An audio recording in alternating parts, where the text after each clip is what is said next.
Over the past several weeks because of the warm weather. I wanted to take this Morse Code of Weather segment to talk about not just that one way that snowpack can disappear through the warmth. There's other ways that we can see that snowpack dwindle. Now, there's still some snow on the ground in far north central and northeastern North Dakota. Lake Metagoshi camera is still showing that ice on the lake and some snow on the ground, but the obviously most common way that snowpack disappears is through temperatures above 32 degrees. So once we get above freezing, the snow is going to melt so that solid ice in the snow turns to a liquid, because we reach the melting point of ice and forms puddles or runs off.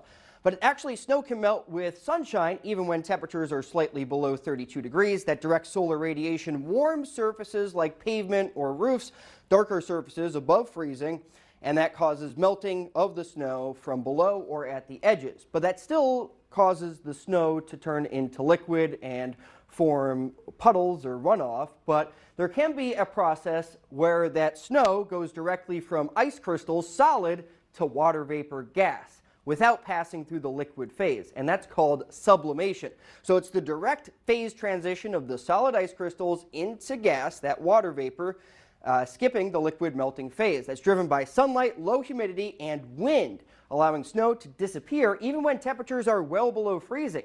Sometimes when temperatures are even sub-zero and there's sunshine, we can see that snowpack decrease through sublimation. So this particularly happens on mountain peaks that are very sunny or in very arid, dry environments. Again, that sublimation process going directly from the solid to the gas, and this schematic shows how that heat energy from the sun is added to the molecules on the snow's surface. They gain enough energy, they get excited, and then escape out into the air as that water vapor and visible gas. So dry air is key since it will more readily accept any of that water vapor. If it's too moist, the air is already too saturated to accept any more of that water vapor gas, and winds will also wick away more of that moisture from the snow's surface. So an example, and this is kind of remarkable to think about, but our last big snowstorm in Bismarck was all the way back in October of 2023. Big snowstorm defined as more than 6 inches of snow. 8.8 inches of snow was received on that day in late October 2023, and high temperatures through Halloween that year were still at or below freezing. But the snow depth measured each day decreased. So how did that snowpack dwindle even though temperatures were below freezing? It was sunny on all of those days. I went back and checked, and that process of sublimation allowed for the snow to slowly disappear. But what can really accelerate that process is the presence of fog. It can be referred to as a snow eater because the snowmelt in the first place adds water vapor to the atmosphere to form fog in the first place. But fog formation through the process of condensation, so we're going from the water vapor gas to those liquid water droplets that we can see, that cloud of fog near the ground. Condensation process actually adds more heat into the atmosphere because the water vapor gas has more molecular energy. The molecules are moving around faster than when it goes into those liquid water droplets. There's less energy contained in them. So that increases the temperature of the surrounding air, thus melting more of the snow on the ground. It's a feedback loop of sorts where more fog is formed, temperature increases, more snow melts.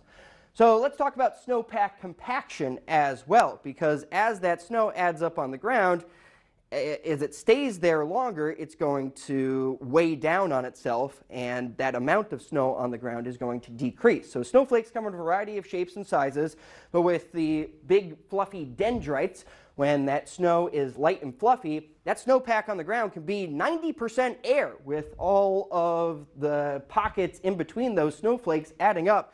And then as that snow sits on the ground for longer and longer, it can settle and be compacted. So on mountain peaks where snow sits around for months on end through the whole winter, that adds up in layers upon layers upon layers, each with different densities and different properties. So ski patrollers in areas where there's skiers need to look at that composition of the snowpack to determine if it's safe to ski on. So avalanche safety, looking at the interaction between those snowpack layers to determine its stability. And actually, the deeper the snow, those lowest layers closest to the ground are warmer than the snow near the surface, because snow is a great insulator. So that can play a role if there's also some layers that have melted crust forms, and then layers on top can be less stable. So it's really interesting interaction there.